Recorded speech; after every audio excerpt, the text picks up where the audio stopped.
What do you think are the most important qualities for an entrepreneur to have to succeed? I'd say being very determined and hardworking, that's the main thing. Being open and, kind of collaborative is very important. So open to other people's ideas and willing to work with other people because, you're not going to achieve your kind of grand goals just by yourself. Welcome to Insights into Success. We're with your host Paul Dodds. We hope to educate, inspire and motivate you to achieve your own personal success. We talk to guests from all around the world from a variety of walks of life to hear the realities of their own journey to success. What challenges have they faced? How have they coped with failure? And what have been the keys or will be the keys to their own success? In our Read to Succeed interviews, we talk books that have inspired our guests, and for some, they share their secrets to marketing success. Join us as we give you insights into success. Welcome, Karl Swanepol, to Insights into Success. Thank you very much for joining us today. And I just want to start off by asking you about your entrepreneurial journey. And in particular, I was reading something which said that you really started to sort of show your entrepreneurial skills at age 13. Could you tell us a little bit about that? Sure. Well, I don't know if I'd use the word skills, but definitely enthusiasm at 13 for entrepreneurship. I started freelancing. This all started by thinking that I wanted to work for myself. I decided I didn't want to work for anyone else.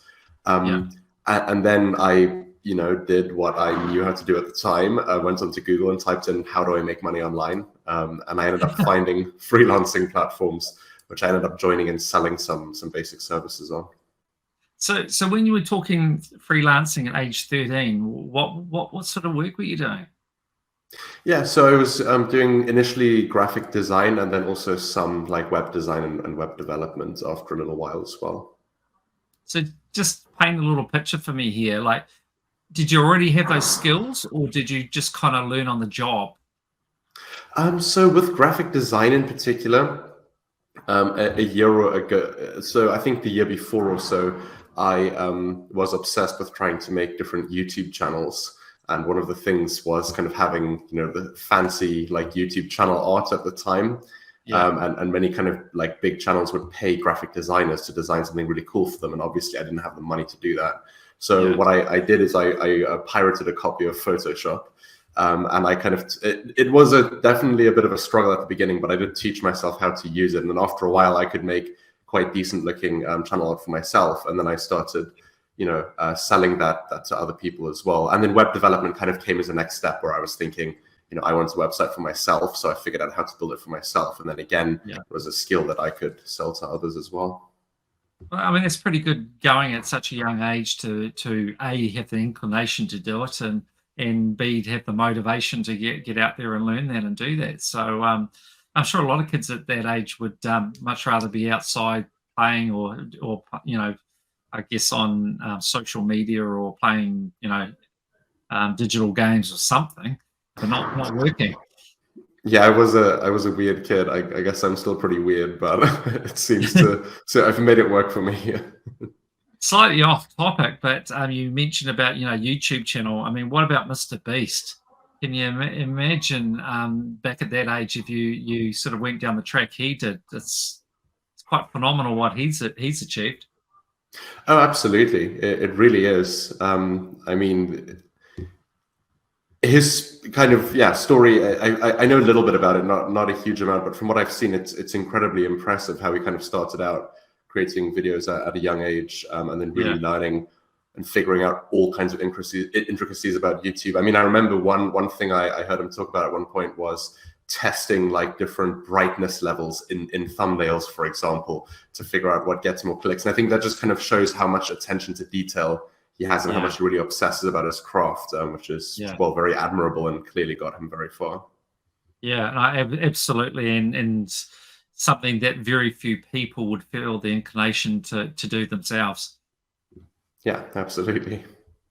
So what is it? Is there anything in particular in your upbringing that really, pointed towards you becoming an entrepreneur? I mean, is it something in your family, or did this just sort of spontaneously come for you?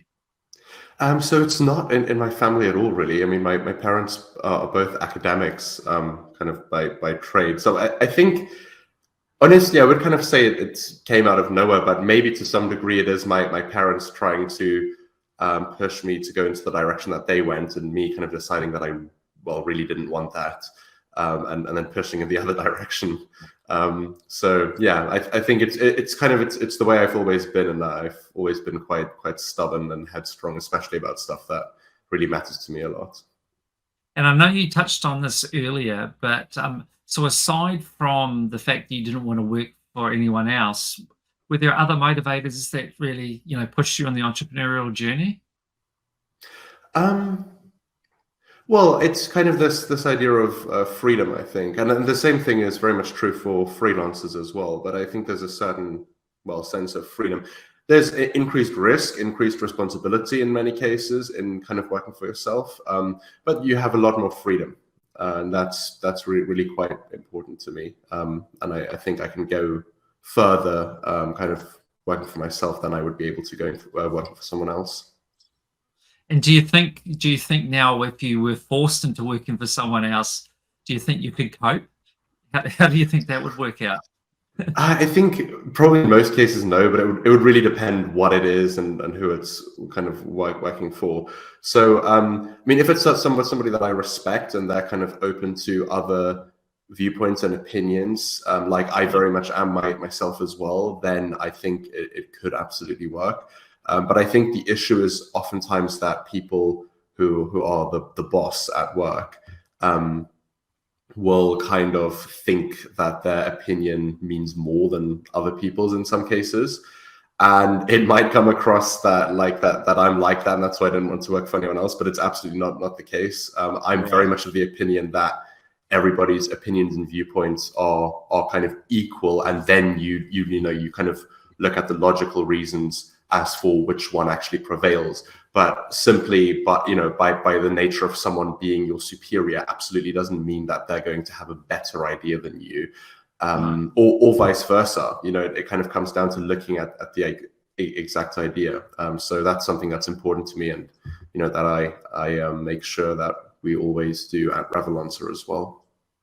And is there a particular person out there in the world that you look up to as a role model for the type of entrepreneur you want to be? Yeah, quite a few. So I'd say one in particular that I'm not sure if many people, especially New Zealand, might have heard of. But there's a neobank in the UK called Monzo, and the founder of that, Tom Blomfeld, is definitely an inspiration of mine. Not only for what he's been able to accomplish, but also for what kind of a person he is, or at least from what I can see it, like from a somewhat external perspective. Yeah. And what in particular is it about him that that it inspires you, motivates you?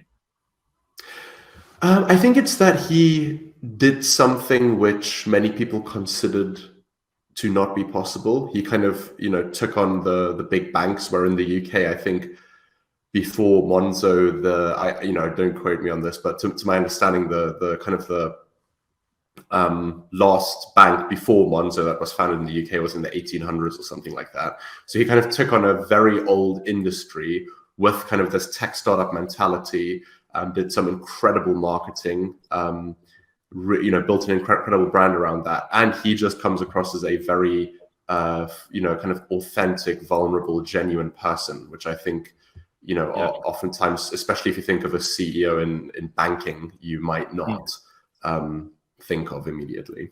No, definitely not. And it's particularly in traditional English banking as well. Yeah, absolutely. So far on your journey so far, has much gone wrong? I mean, I'd say kind of yes and no. Yes, most of the stuff I've tried has gone south, but I think that's the case for most people.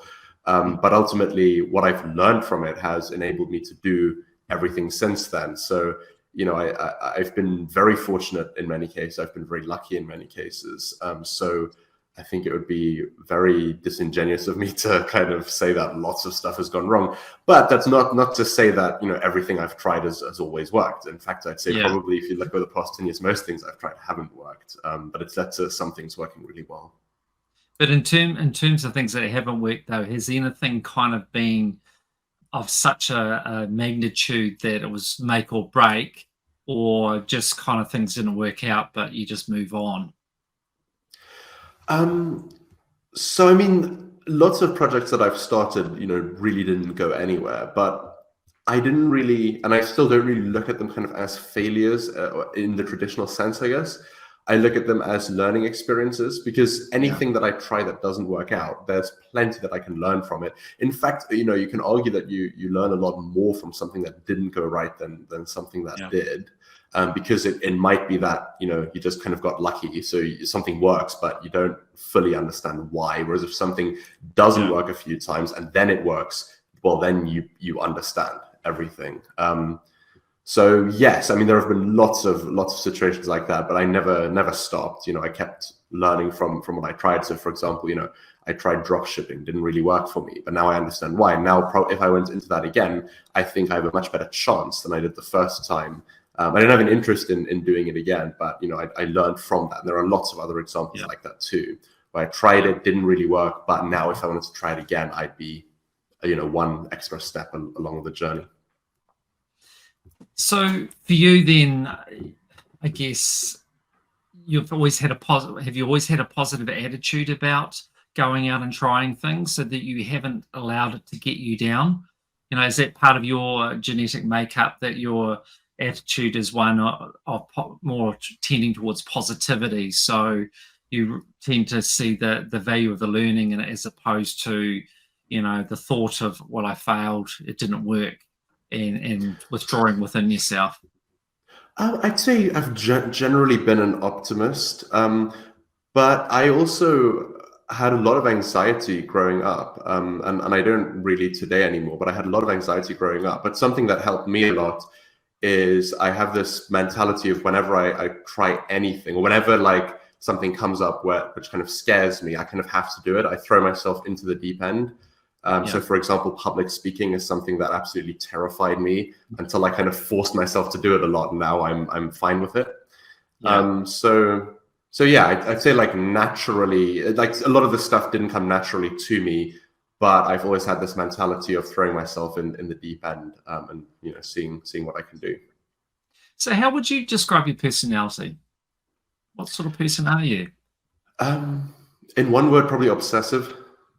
When I kind of set my, when I get a goal, I'd say ambitious and obsessive are probably the two key words. So when I decide that I want to learn about something that really interests me, I obsess over it to a crazy degree. When I come up with a goal that I want to achieve, I again obsess over it and work towards it to a crazy degree. So yeah, I'd say probably those two things. And it can be a blessing and a curse, definitely. Definitely. But it's the way I've always been.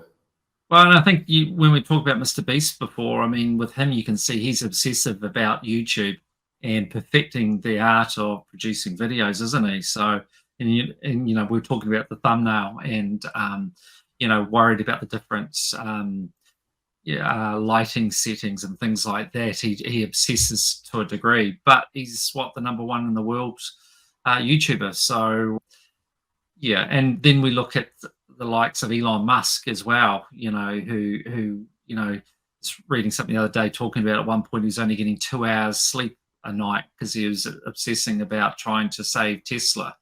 So yeah, there's a lot of very successful people that would fall into that category, I'd suggest, but I'm sure there's plenty that fall in that category that don't succeed either, and maybe locked away somewhere as well too. So it's a fine balance.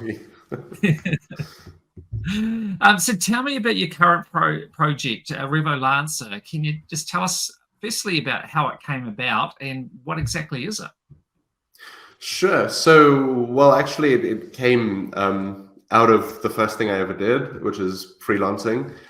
And what I realized quite quickly from freelancing myself is that freelancing platforms at the time just were not serving freelancers right at all. Which is why then when I was 15, I actually started my own freelancing platform.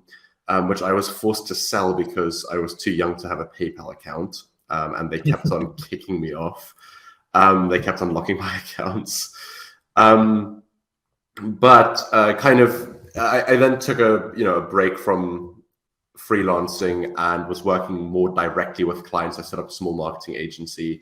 But when I was halfway through my final year of university, I was, there'd been we were in the middle of the pandemic. There was a big shift in people being very comfortable with using things like video calling and remote work. And what I realized is that the freelancing platforms that I decided like 8 years before then were completely out of date and weren't serving freelancers right, had actually changed nothing about how they operate. Really? And one of the, really, and they still haven't today. 10 years later, they still haven't today. But one of the key things is that they actually ban you from video calling. So you can't video call because it's external communication. And that means that if you can speak with the freelancer outside of the platform, you'll find a way of paying outside of the platform so you don't have to pay them like 20 or 25% commission fee on every transaction. So I thought that was broken. I mean, I already thought it was broken many years before, but now I thought, well, I'm older than 18, so I can have a PayPal account. So let's have a go at, fixing this problem for good. So, and how do you address that problem? Because, you're operating a business, you need to make money too. So how do you enable, or how do you allow, that interaction, but don't compromise your business model?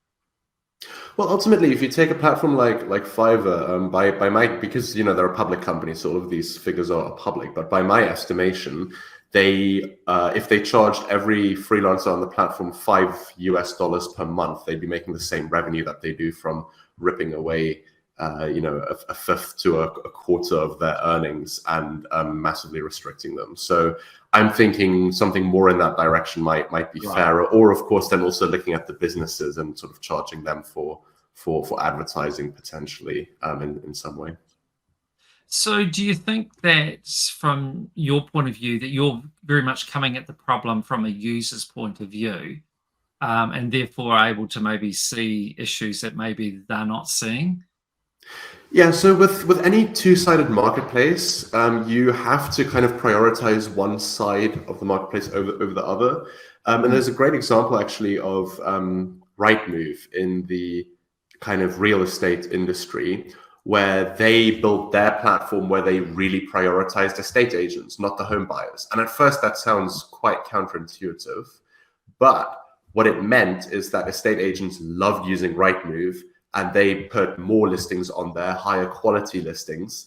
And ultimately, then there's a much richer bank of good quality listings, which customers then, that's what a home buyer is looking for. A home buyer isn't loyal to a certain platform. They want to, select a house from the best selection. And then they became the leader in their industry. And that's our philosophy as well. So we're prioritizing the freelancer to kind of build the best talent pool for clients to then be able to access. Right. And so how long have you been on that journey? I think you did indicate it was during COVID, but how long have you been on the journey, and how's it been going so far? Yes, it's been just under 2.5 years since we started out. And it's been a really incredible journey. Lots of, I don't know, I haven't really had much to compare it to, because it's definitely been the biggest project that I've worked on so far, kind of in my relatively short career so far. But it's been a really, really incredible journey, and so many things that have gone so much better than I had even expected they would. And there have definitely been some challenges as well, but everything, so far we've been able to work out. So what's the size of your team at the moment? Gosh, I think we're 13 or 14. We're hiring for a few positions at the moment, so it depends, at what point you consider them as being part of the team. But about 13 or 14, but we'll be scaling to more than 20 by the end of the year. So what about raising capital, venture capital? How scary was that for you? It wasn't scary, to be honest. It was definitely a challenge. So, it was something that I didn't understand or know anything about at the time where I started. But what I did is I spoke to entrepreneurs who had secured funding from VCs and from various different kinds of investors. And I learned from them, and I relentlessly kind of improved on my pitch deck, got feedback from lots of different people, called with some investors kind of saying like, hey, I'm not pitching you I'm not interested in investment right now, but I'd be very grateful to just see what you think about my pitch and kind of get feedback from them that way. And then eventually, I understand a fair amount from it. And we've been successful in raising venture capital and from various high-profile angels and a bunch of other things as well. So, it's again one of those things where I didn't really understand it, but I threw myself in the deep end, and now I know a thing or two about it. So, and just going back to your product, because I think as much as we know it's for your outsourcing services, but what I haven't actually clarified with you is what's the gambit? Or, so what exactly can people get? What services can they get off your platform? Yeah, so it's essentially anything that can be done remotely and like predominantly B2B kind of services. So the main four are marketing, media, web development, and graphic design. So it's kind of mainly creative, remote tasks that can help a business essentially. And in terms of gathering together, the expertise to offer the services, what's your approach been with that?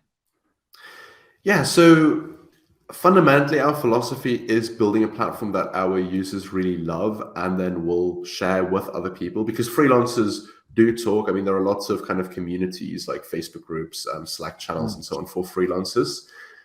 So our priority is kind of working with our existing user base to make a product so compelling that they will actively recommend it to other freelancers as well that they know. And then at that point, we run various, paid advertising campaigns to kind of pour fuel on the fire. But at its core, what it's really about is that earned growth by building a great product.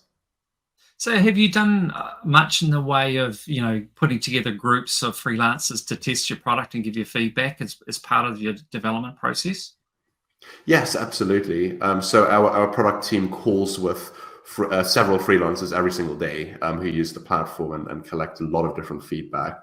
So our platform is really built, for the freelancers. So there have been things at times which haven't necessarily made sense to us, but we found that lots of users really wanted that feature. Then we built the feature now, and now people use it a lot. So I think it's really important for companies to build for the customer first.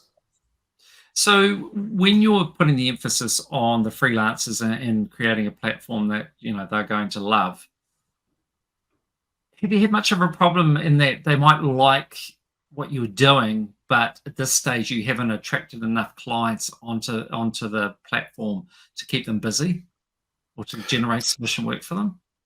Well, actually, we've got quite a lot of clients on the platform, and we also have lots of other things. So, for example, we have a jobs board on the platform where we kind of curate jobs from around the web, which we advertise to our users so they can apply for those. But ultimately, what Revolancer is also about is kind of a community for freelancers to network with one another and also to exchange services. And this is actually one of those ideas which, didn't necessarily make sense to me personally, but when we kind of surveyed our freelancers about this, we found that lots of people really wanted this, which is basically the ability to exchange services with one another, which is something freelancers already regularly do. But the issue is, if we wanted to swap skills, I would need to want what you offer, you would need to want what I offer. It needs to be of equivalent value and at the same time. And that's just unlikely to happen. So basically, we built a system that makes it so you don't need to swap with the same person by essentially using credits. And that's something that's been really, really popular with our user base. And again, not something that I had initially thought would be a great idea, but it turns out it is. And is anyone else doing it, or are you the pioneer for that concept? So for that particular concept, we're the first to do it. There are some other very small and mostly dead platforms that facilitate those service exchanges, but the reason why they haven't been able to grow is because they need so many users to have a chance of, let's say you're a web developer and you want an accountant, then you need an accountant who's looking for a website, and vice versa. And there are just so many people you need at that point to have any level of matches. But to the best of my knowledge, nobody's ever done it before where you use a credit system, so you don't need to swap with the same person. Yeah. And something that occurred to me, and I meant to ask you before, but you studied artificial intelligence and robotics at university. Has that been much use to you so far, or has that gone by the wayside at the moment? It's definitely been useful. So we've used AI in our product at various different stages. So, for that part, it's definitely been very useful. I'd say it's also been very useful in how I kind of think about the future of AI and sort of in particular things like ChatGPT and in what way they are realistically going to disrupt the industry. But yeah, I mean, for the most part, what I focus on is fundraising and some like high level kind of setting out the vision, setting out goals and things. So in that regard, it hasn't been useful, but there have definitely been parts of my work where it's been very useful. And what about for the landscape of freelancing, though, as AI further develops and the potential for AI to do some of the work that your freelancers would otherwise be doing? So the way I see AI, at least in the sort of short to medium term, is very much purely as a tool and not necessarily something to replace someone. The reason I say that is because, like, take ChatGPT, for example. Even though it does a very good job of convincing you that it's sentient, it isn't.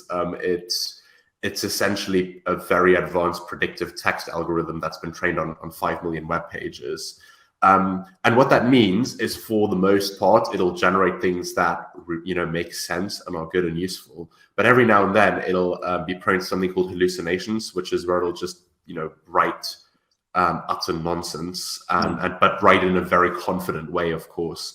And then the problem is, like, there are lots of examples of this. Like, for example, where lawyers in America used it to kind of prepare their argument, and then it made up a bunch of cases to support their theory. They submitted this and got in a lot of trouble. There's a case where ChatGPT was tasked with doing a specialized like medical exam for a doctor to specialize in a certain area. And it made up a condition to diagnose a patient with, because it couldn't. I mean, the thing is, it's not thinking, essentially. It's just putting words in order that sound like they fit together. So a freelancer can use this to speed up their work and maybe make less mistakes in terms of grammar, etc. So it's a useful tool. But if a client were to use this to kind of replace a specialist in an area, they're taking a real gamble, because it might just start spouting nonsense, and then you don't have anyone to kind of keep an eye on it and be able to recognize that. Recognize that it's nonsensical. So tell me, in a profile that I read about you, it talks about you having mentors. I'm interested to hear a bit more about that, and firstly how that came about and what part they're playing in your life at the moment, and with obviously what you're doing. Yeah, sure. So, I mean, being, still being quite young, but definitely a couple of years ago, being even younger, just kind of fresh out of university, I knew, and I know now, that my biggest weakness is simply that I don't have many decades of industry experience, because I can't at this point. And the way I can make up for that is by working with people who have an enormous amount of expertise within a certain area, and then learn from them in order to make better decisions and advance faster. So I've worked with mentors for a long time. I've got several really good advisors and also some personal mentors who I've been working with for a while, and it's been extremely beneficial. But ultimately, where it started for me is recognizing that my biggest weakness is not having decades of experience, and then finding a solution for that. And in terms of getting a mentor, what was your approach? How did you do it? Were they people that you knew, or people that you targeted? And did you specifically target people because of their particular skill set? Yeah, so there's a big variety in terms of like how I met certain people and how I work with different people. Like some of my mentors are investors who obviously buy into the vision and into me as a founder, and then I work with them. But for the most part, yes, it's been kind of where I've identified someone who I feel I can learn a lot from, and then essentially reached out and made a connection in some way, and then worked with them from there. And in terms of those, are they just, casual arrangements, or are they actually paid mentors? So for some of our kind of advisors, they're sort of it's more of a paid relationship with share options. But for a lot of mentors that I have, they've been very, very grateful. Sorry, I've been very grateful. They've been very generous in giving up their time and expertise and helping me. And I pay that forward by helping some startup founders who are a bit earlier in their journey as well, and helping them where I can. Yeah, look, it's interesting talking to guests from America, and Americans definitely are very strong on having mentors. And often it's a case of it's a paid arrangement, but nonetheless, they actively look for them. Whereas in New Zealand and Australia, for the most part, from what I know, we're not big on that. Our DNA is more of one of do it yourself, and probably and relatively conservative and reserved, I suppose. So less likely to put your hand up and go, look, I need help on this, and actively go out there and find someone to do that, which I would acknowledge as a failing. But it is interesting just to hear people from other countries and their use of mentorship, which I think is brilliant. So for you, to what degree do you think it's made a difference? I'd say it's made a huge difference. I don't think I'd be here today at all if I hadn't had that. And really, I think I had to kind of get to the point where I could swallow my arrogance and pride, because when I was between like 13 and 16 probably, when I was making like a couple $100 here and there online, I thought I knew everything, and that no one could tell me anything I didn't already know, which was so not true and so arrogant. But I kind of got past that and realized, like, hang on, I know nothing. There are some people who know some things, so I kind of got to learn from them. But I think lots of people don't make that step, because to make that step, it can be very painful, because you need to really swallow your ego and admit that, hey, I don't know this. But keep in mind, all the very successful people out there today have had to do that at some point. Nobody is born with all of the knowledge that they need, or no one is just going to naturally be exposed to everything they need.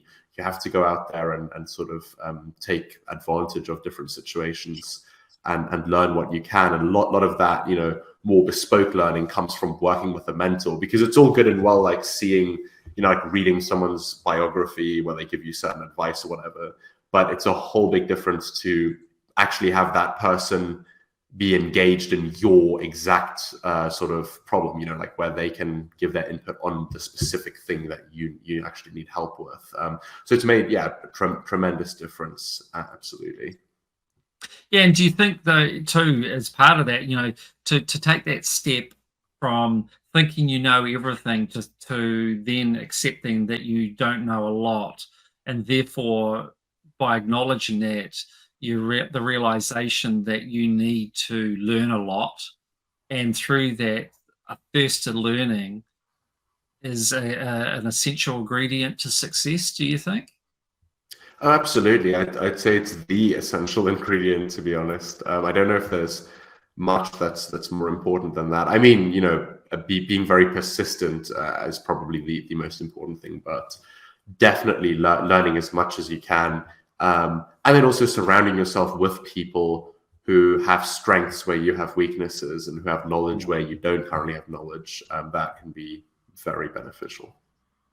And are you one of these people that is quite relaxed about handing over, responsibilities, roles to other people? Or are you one of these people that naturally kind of wants to do it yourself and has to kind of fight with yourself to let go and trust other people to do things? I'd say, like, I am comfortable in letting other people take responsibility for certain things. And my philosophy with that kind of stuff is more letting them have at it, and then looking at the outputs. And then if I decide that, they don't really know what they're doing, or they need some help in this area, that area, then kind of going about giving them that, but kind of giving them free rein to prove themselves first, even if it means that things go wrong.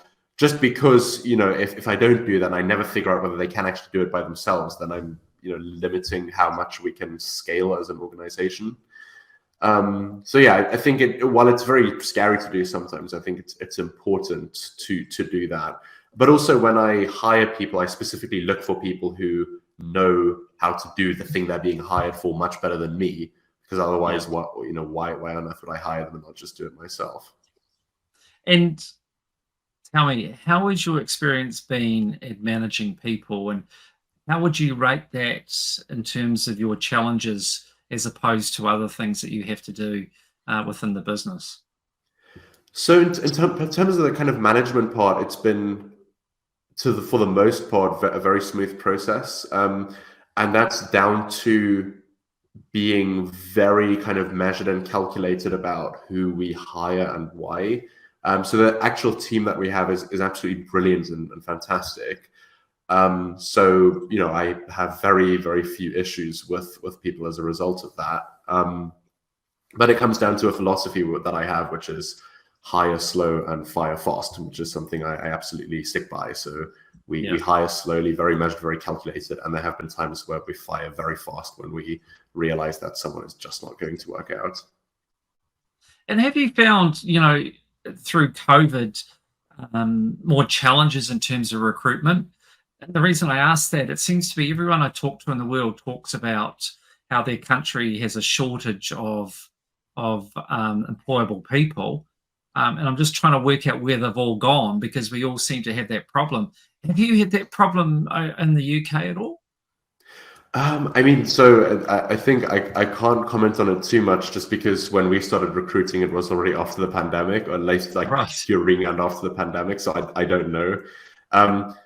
But, I think one key thing with the pandemic is that it's made remote working more of a kind of accepted, paradigm. And that's been very helpful for us, because our whole team, for the most part, is remote.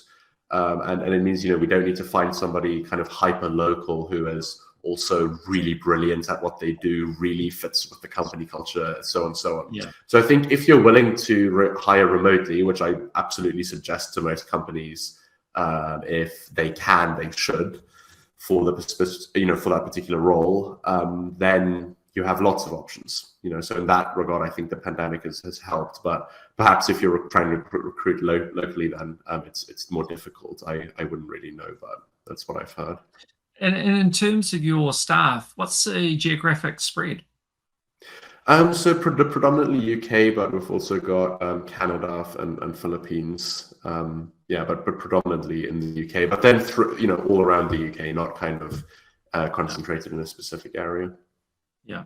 And for you, how do you manage the communication so that not only that you are obviously adequately communicating, but you're building the culture that you want within the business, given that you're working remotely? Yeah, so we communicate frequently. We've also got like a weekly lunch social, which is just like a call where people can drop in and out as they please, and the only rule is don't talk about work. So we have lots of. I think like everyone in the team gets on quite well. Everyone respects one another, and there is in fact, somebody who works with us now recently said to me that she feels more kind of teamwork and so on here, even though she's based in a different country. She's based in Canada, than she ever did with a job where she actually went into the office and sat next to people and worked there. So I took that as a big compliment. Absolutely. That's something to achieve that for sure. So, okay. So with you, what do you think are your biggest challenges right now that you're facing with the business? Well, I'd say one particular challenge is definitely that the fundraising space recently for startups has been very challenging. Probably for just about a year at this point, it's been incredibly challenging, to the point where two of my advisors who had startups that were at a later stage than us have actually had to go into liquidation, because it's been so difficult, especially in the UK, to raise early stage investment. We've not been able to grow, we've definitely been able to grow the user base fast, but we've not been able to grow the team and just the company's resources as fast as I've wanted to. But we have grown, we haven't stagnated, and I see that as a big achievement given the state of the industry. So I'd say that's definitely a challenge at the moment. It's harder, but it's still doable, absolutely. I'd say just generally the fact that we're in a space where there are some very large players who don't really seem that interested in, for the most part, in doing anything about us. But yeah, I mean, we are in a space with several very, very big players, and that can be difficult, but we're growing very fast, and we're really looking to make a difference. So I'm assuming at the moment, though, that you will be burning cash, you won't be profitable at the moment, so you are going to need to fundraise again at some point? Yes, that's correct. And is that something that is in the next sort of 1 to 2 years? So in terms of fundraising, yes, absolutely. We're actually just basically preparing right now for our seed round. We've already raised the first bit of investment from our existing pool of investors for that. So that's coming quite soon. But in terms of profitability, that's not really something we're aiming for in the short to medium term. But just because the second that we turn profitable, someone else can raise a bunch of investor money, provide what we do for free, and then basically drive us out of the market. That's the game here. So our number one goal is scale. To grow. So where do you see the business ending up in the next 5 years? It's difficult to predict, but I will absolutely consider it to be a success if we permanently change this industry for the better. And everything that we're doing is kind of structured towards that goal, and we've already come some way towards that. And I think in the next 5 years we'll get a lot closer to that, or hopefully smash that goal. And is at the back of your mind the idea to become a thorn in the side of some of the big players and to ultimately get bought out? I think to some degree we already are. I can't really go into the exact details there, but I think I have reason to believe that we already are to some degree. And I would absolutely be open to entertaining an acquisition question. I'd say probably not now, sometime down the line, but it would have to be in a way that our sort of customs get adopted by the larger industry.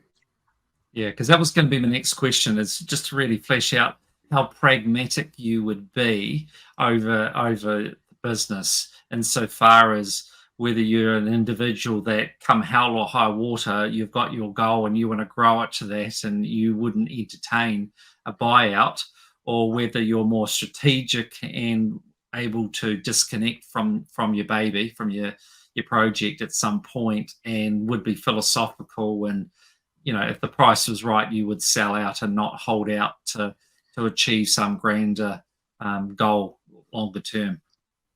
Yeah, well, I mean, ultimately, what my goal is changing the industry for the better. And let's say a large player buys us out, and then kind of accelerates the adoption of our customs and what we've worked hard to build across the industry. Then I think that's absolutely a win for the goal of changing the industry for the better. So yeah, I mean, absolutely. Revolancer as a company is just kind of a way of achieving that, and an acquisition may or may not get us close to that goal. And it seems to me that you've done a fair bit in a pretty short space of time. So I can't imagine you chaining yourself to the same business for the next 30 years or what have you. Not to say that the business would still exist in that regard in that time either, but you strike me as the sort of person that will probably want to go on, probably get bored and want to go on to another adventure at some point in the not too distant future. Would that be a fair assessment? I mean, there are lots of different goals that I have in my life. For the time being, I'm absolutely and wholly committed to Revolancer. Will I want to run it for the next 30 years? Probably not, mainly because that means that we probably haven't been super successful in our goal. So like my goal, like I say, is to change this industry for the better. Hopefully within 30 years, would be in a position where we are the market leader. And at that point, I will feel like the goal has been achieved, and then hire a suitable kind of replacement as CEO, and then probably look at solving some kind of other problem that I care about. But until that time comes, I'm extremely committed to this and making a positive difference.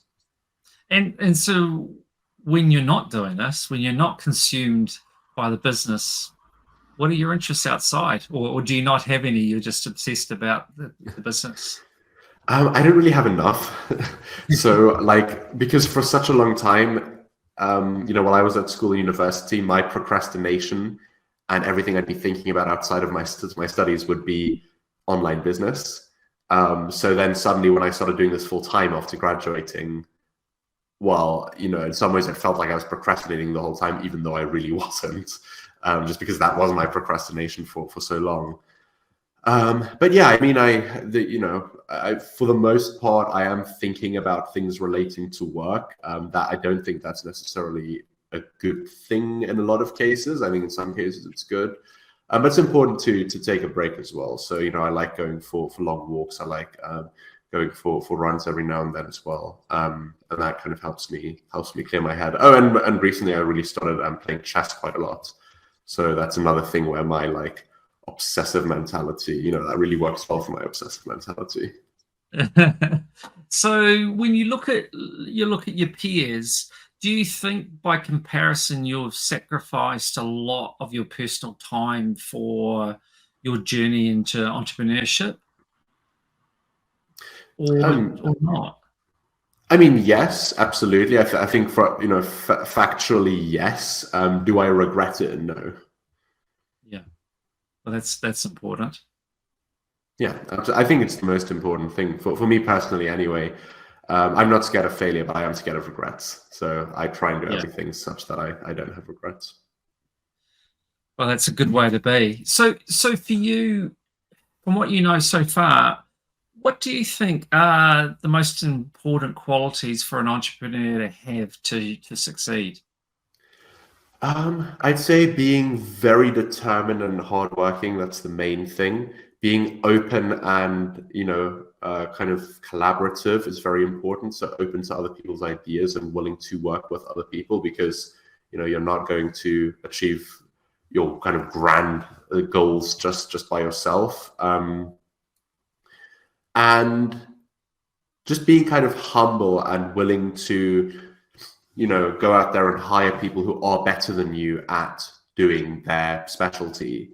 And I think that point especially is something that a lot of entrepreneurs struggle with, because it's a bit of an oxymoron. You kind of have to have some level of ego to, want to be an entrepreneur and be the CEO of your own company. I think you have to have an ego for that, but then you also need to be humble and recognize that you don't know everything, that you need to work with very brilliant people to help you all achieve your goals together. And I think that that's something which a lot of people struggle with. It's certainly something I struggled with in the past, but it's something that I realized is really important.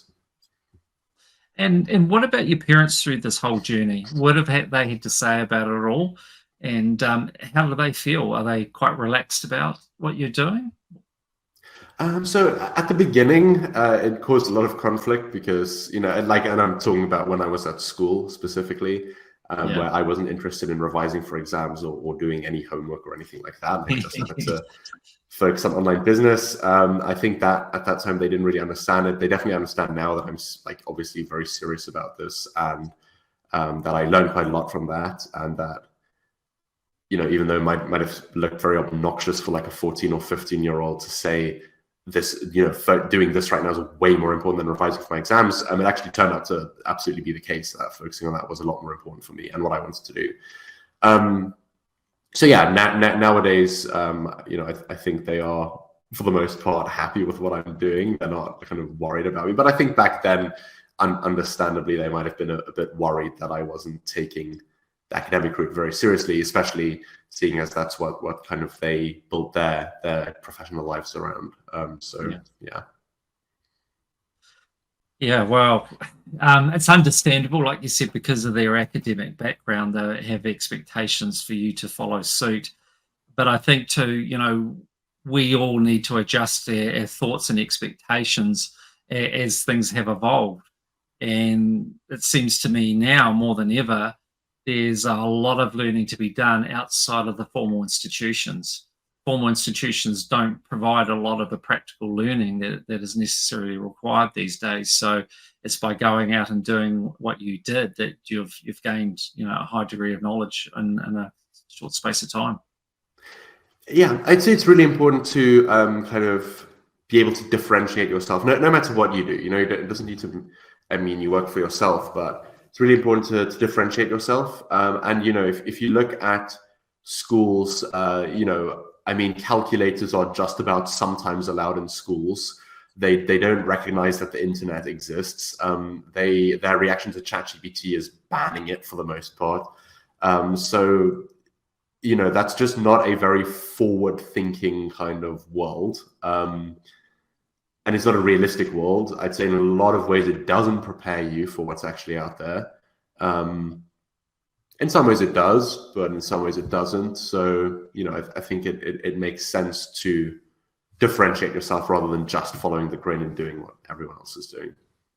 And do you think now these days that the way things are, that one of the skills that you need is adaptability tied in with a thirst to learn, as opposed to being so hung up about what degree you do at university? Absolutely. I'd say it's far, far more important. Much more important. I mean, for me personally, someone's degree in education, when they apply to a job, is the last thing I look at. I'm not interested. I'm like a little bit interested perhaps because, if they have a master's degree in a certain area, then that might mean they know something about that. I'm not convinced it means they absolutely 100% know about that area. But they might know a thing or two. Well, they might know a lot, who knows? Piece of paper doesn't prove it either way. But ultimately, what I really care about is someone being able to demonstrate exceptional ability and exceptional achievement, and kind of doing something that is different, that they weren't sort of tasked with doing, but they decided to do on their own initiative. Yeah, I think like particularly with startups, like you may engage someone that's able to do a particular task that you need done at that point in time, but the business is going to evolve. And from my perspective, at least, I think that you need someone that, yes, could do the task, but also has that ability to learn and grow as the business grows and develop new skills as you go along, as opposed to they're only good to you for that point in time, for that particular requirement, and then they become obsolete because they've got no interest in evolving with the business. Yeah, absolutely. Absolutely. I mean, you need lots of different people, but like early stage employees in a startup, I'd say, have to be very adaptable and really think outside the box. I've got a great interview question as well, actually, to spot people who are like this, which is, what is a popular opinion you disagree with and why? That's a question I really love asking, and I've had some very interesting answers. Yeah, I'm sure you get some very interesting answers. Yeah, okay, it's an interesting question to put to them. So for you, what's your goals in the next 5 years? What are you wanting to achieve? Well, my goals are, primarily to change the freelancing space for the better, and then also to build a really great company, that serves our users well, that has a really good team, and just build something that we can all be proud of. And I haven't actually asked you this, but can you give me a sort of an indication of, like, at the moment, where, like, how big is your business right now? Like, what's its presence around the world? Yeah, so we've got about 50,000 registered users on the world, and then our reach is bigger than that still. So yeah, we're growing very fast at the moment, which is really rewarding as well after a lot of very hard work that kind of built towards that. And considering that freelancing platforms are like on the upper end have, I guess, what you'd probably consider like small user numbers. So for like 4 to 15 million or so for the big platforms each, we're actually making some noise. Well, you've got an exciting project on your hands, and by all accounts, it sounds like you've certainly got a good handle on it. And I think the fact that you're using mentors like you are is an important ingredient. None of us can have all the experience that's necessarily required, but if you've got a great team around you, then you can leverage off them and shortcut what you're trying to achieve by learning from the mistakes that they made, and all the better for it. But you've done incredibly well in a short space of time, so full credit to you. It's the whole idea with this podcast is just to talk to interesting people around the world and find out about their journeys and what it's taken for them to get to where they are, what their challenges have been, what is it in their DNA that really sets them apart from other people, so that those that are listening hopefully can take inspiration from that and have a better understanding of what it takes to succeed, and understanding too that a realistic perspective of what it takes to succeed. Because often in the media we get the glossy version of it, and people don't appreciate the amount of sacrifice and challenges that have gone into the journey. So all the better to talk to people like yourself and find out from you your insights into your journey so far. So thank you, Karl, so much for being willing to share with us. Yeah, it's been a real pleasure. Thanks for having me, and hopefully this was useful.